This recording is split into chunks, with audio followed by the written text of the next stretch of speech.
Hi, it's a lipstick gal. Thank you so much for watching today. I recently made an e.l.f. purchase. Okay, can I just tell you, this is why I did it. The Lash Extender. It's a new tubing mascara from e.l.f. It's affordable, it's drugstore, you know me in a tubing mascara. And the minute I was looking on the e.l.f. website, then I was like, oh look, they have new lip liners. Oh, they have a new liquid liner. Oh look, they have a new, well, this is a brow product that they've had for a long time, but they made a waterproof version. I also picked up some of their base products, not a lot. I did pick up a corrector and their Halo Glow powder in pink. I do have some other drugstore things I want to use today, but my goal is to get ready and to use these things and see if they're any good, because I love the price point for e.l.f., but I'm not always sure that it's exactly what I'm looking for. Okay, I'm going to start with this. This is the shade Light Peach. This is their camo corrector. I always need correcting right here.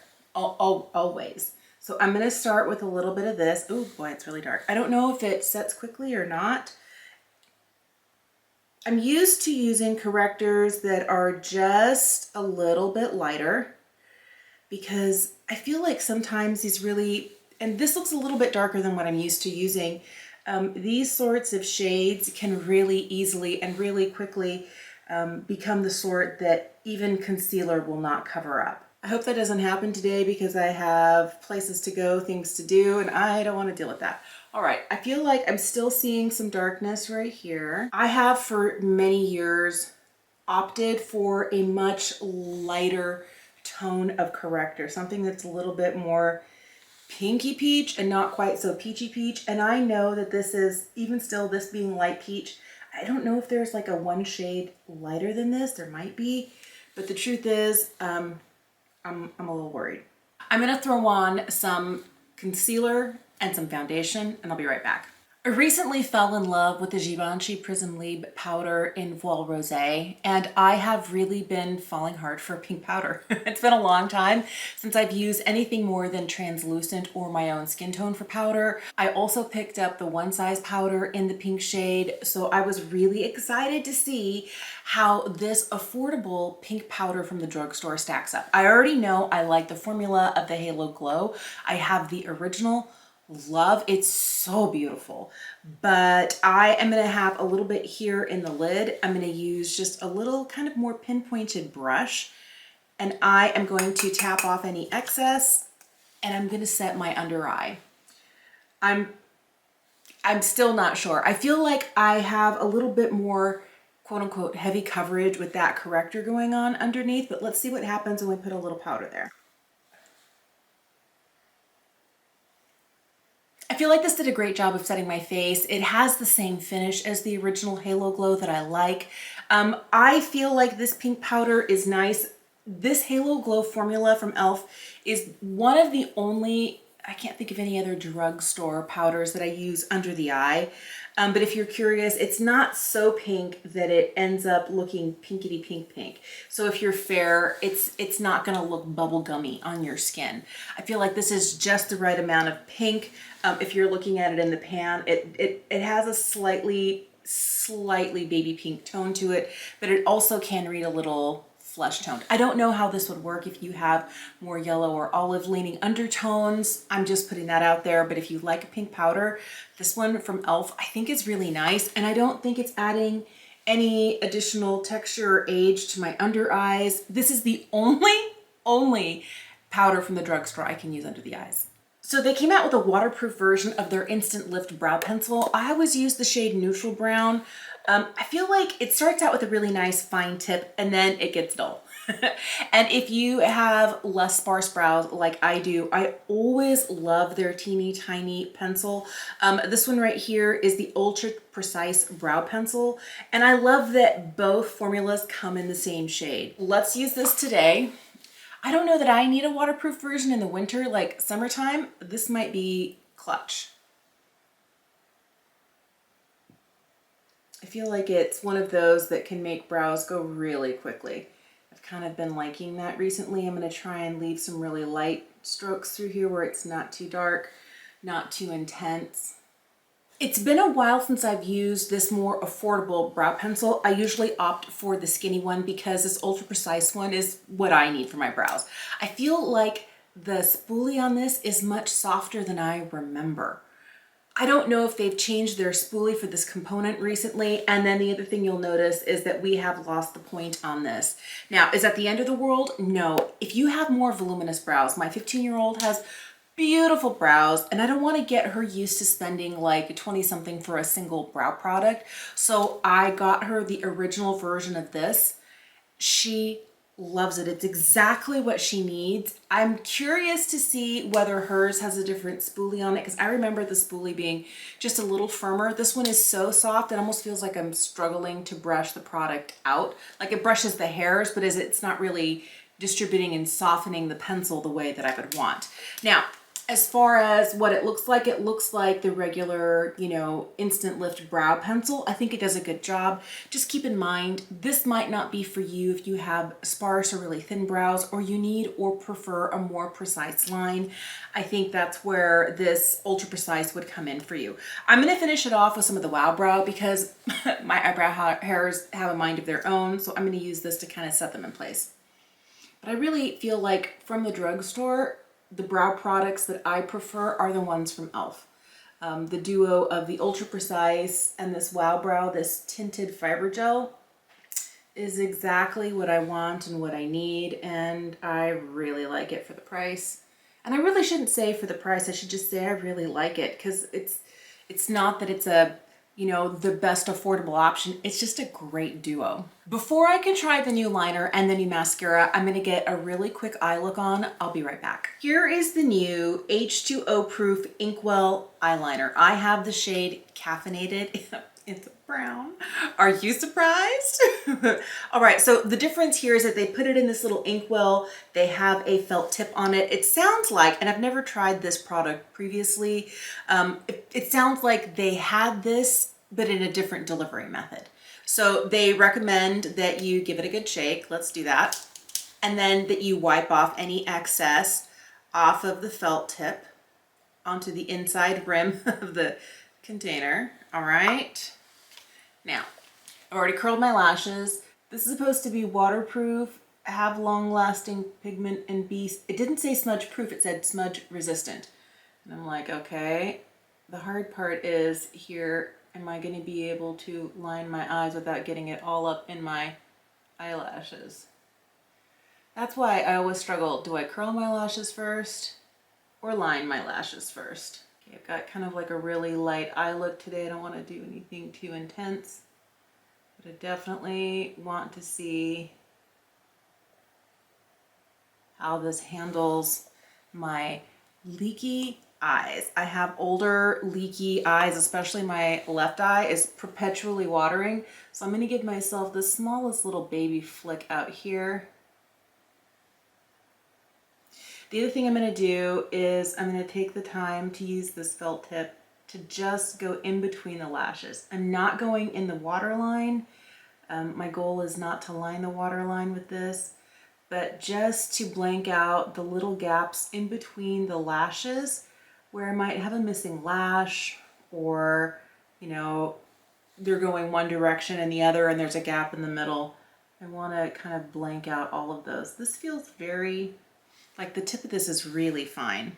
All right, let's put this on. This lash extender is really what made me make this purchase in the first place. It does, boy, it looks like my brush is kind of bent, doesn't it?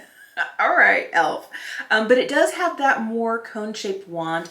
It does have those kind of tiny silicone bristles. I was going to see if I could bend it back into shape. I think it helps. It says it's supposed to have a flexible brush, and I don't know if that means that, you know, this is compared to the wand itself. The brush is flexible, but let's put some on. It claims length and definition. It doesn't really say that it's going to give a ton of volume. I get that and expect that. All right, this is one coat just on the upper lash. I feel like it's definitely giving length. I feel like I got a little bit of it just kind of clumped on the end right there. I'm not getting a ton of volume, and I don't know that this formula is meant to do that. I want to know what happens when I come back for a second layer after this is dried. It claims that it's buildable.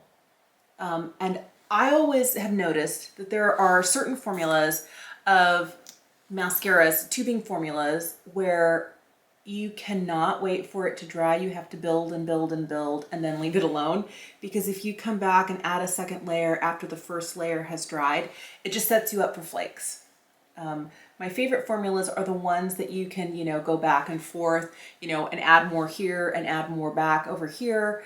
But I find that there are some, and the Tartelette tubing mascara is one that instantly comes to mind. Does it tube? But the biggest problem for me is I have to build until I'm happy and then leave it be, because the minute I actually come back for a second layer after everything has dried, no, then it's just Flake City. I don't have the best lashes. I mean, I don't. But I feel like we're at the point now where if I continue to go, it's going to be chunky and spidery, and that is not what I'm wanting. Okay, stop. Danger, danger. All right, I'm going to put some on the bottom down here. So this is my quintessential lazy eye look. Tubing mascara for easy removal. I want to know how this comes off. I'm hoping it comes off in actual tubes and not like little clumpy lumps. We'll see. I'll leave a note, like right here across the bottom, letting you know, did it come off in tubes, or is it it comes off with water, but it's kind of clumpy lumps. Okay. The other thing I'm hoping for is that with removal with warm water, this doesn't end up kind of smudging and leaving kind of like a black residue. That can happen with certain mascaras that say they're tubing, and at that point it doesn't really feel, it feels like it's halfway between a tubing and a traditional formula, because you will need some makeup remover to get the black smudges off, but we'll see how that goes. All right, let's throw on a lip liner. These are new from e.l.f. These are $2. I love an affordable lip liner. I hope these are really good. These are called the Cream Glide lip liners. I got 3 shades. This one here is Baddest Beige. Okay, that's nice. This one here is Mauve Aside. Okay, then this one's called Plum and Get It.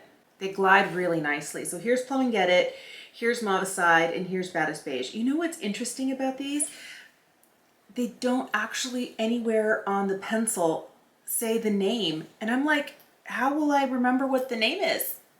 I don't think that's good. Yeah, I'm not seeing it anywhere on here. Sometimes I feel like e.l.f. leaves the naming to interesting places, because like I was looking at the bottom going, what's it? And it's not there. It's actually on the side right here where it'll tell you it's like, pale pink. I wish sometimes that they were a little bit more obvious. So I'm going to continue looking, but right now I'm not seeing the names on any of these.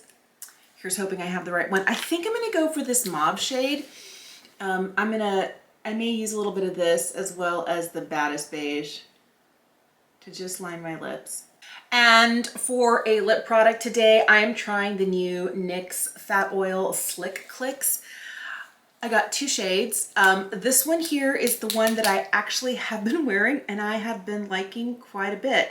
It's got a little bit of a shimmer to it, but not too much. I like that they're sheer. This one, by the way, is the shade No Filter Needed. And this one here is called That's Major. This looks more pink than I expected. I don't know. Let's start with a little bit of this. That's Major.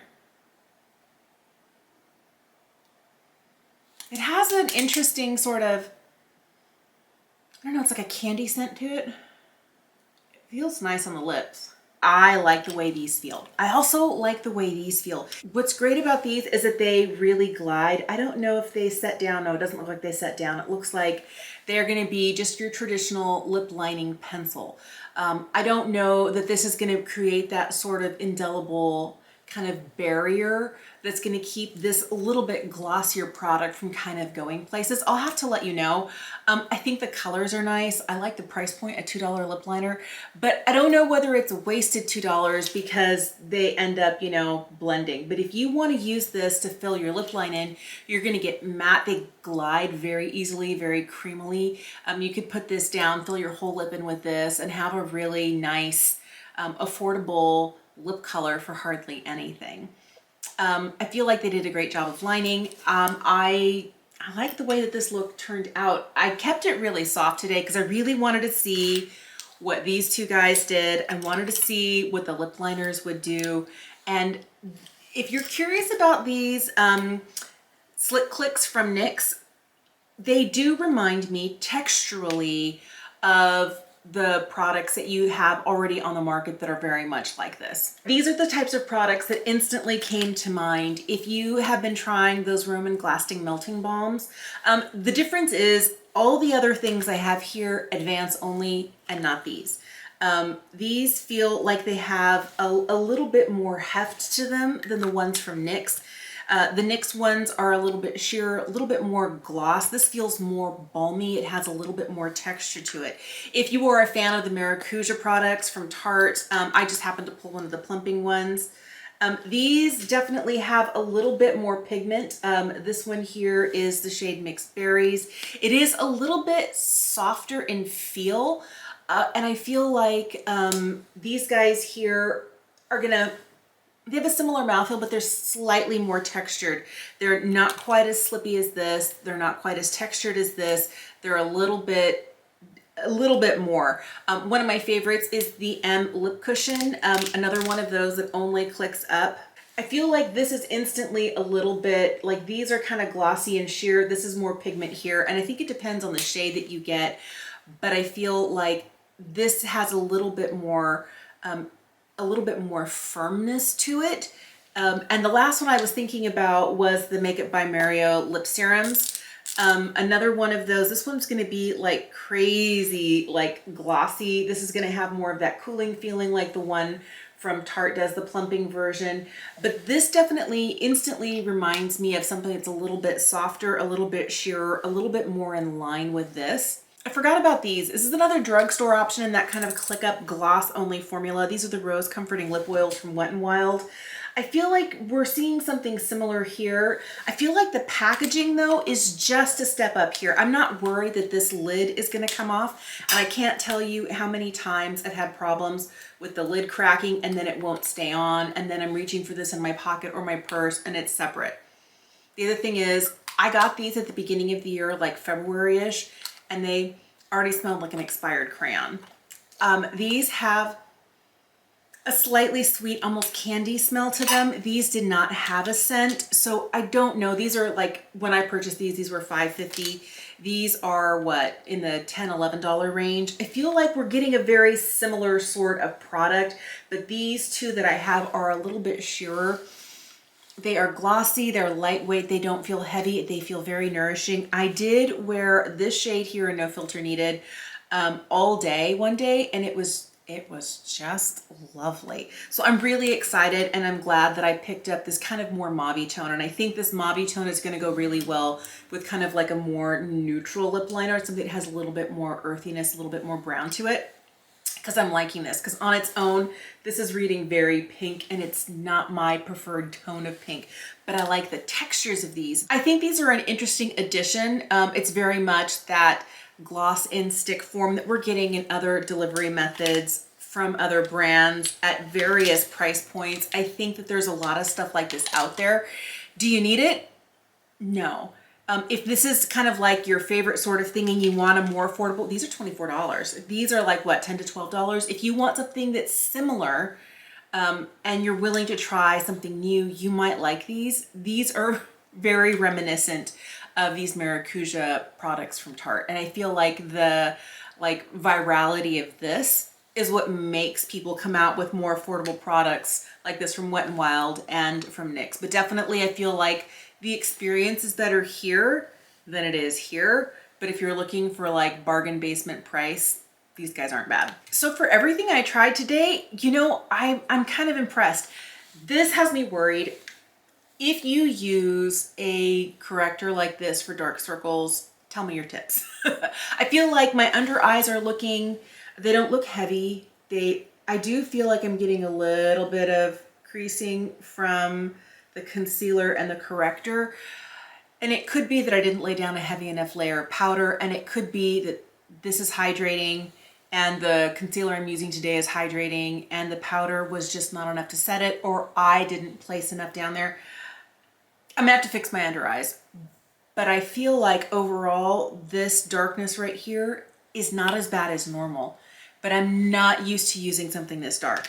I feel like the eyeliner I feel like it looks really good. I got kind of like a sharp line. It felt really kind of sharp and pokey at the end. It's not the most comfortable felt tip eyeliner I've ever used, but I feel like it did a pretty good job of laying down a line, of, you know, being able to use it going in this way to get the spots in between my lashes. I feel like the wing is doing pretty good, the little tiny baby wing. I'll have to see if it ends up being, you know, fully waterproof, but right now I like that I was able to get an easy dark line. That's great. The one thing I did notice, and this is user error, is I was lining my lashes. There were times that I got a little bit of it on the eyelashes, and then when I went in with this, of course there's product on the lashes, and this was having problems building. This I feel is definitely going to give you the length and the definition, not volume. And I feel like maybe the best way to get a look that you like is to continue to layer it until you want to stop, because going from one side, letting it dry, to the other, and then coming back, I felt like I built up some unnecessary kind of clumpiness. And what this wand especially will do for you, the brush on here, is going to give you that definition, and I felt like I lost some of that. This is definitely not a volumizing mascara, but I'm really curious to see how she washes off. This is nice. I'm going to keep using it. We'll see how it stacks up to the more expensive pink powders that I'm using, but I think overall it was a pretty successful look. I'm going to link everything I used to create this look in the description box down below if you're curious, because I didn't, you know, show you the cheeks or what I put on the eyes, everything on the eyes. I'll list everything down below, but thank you so much for watching today. I'm very curious to know when a new product comes out in a category that you are really intrigued by, like me and this tubing mascara. Do you instantly want to purchase it? And what product is that for you? Are you a lipstick person? Are you a blush person, or a certain type of formula? Do you prefer creams over powders? Or like me, are you like always wanting to try the latest tubing mascara? Let me know in the comment section down below. Thank you so much for watching. Have an incredible day, and I will see you again soon.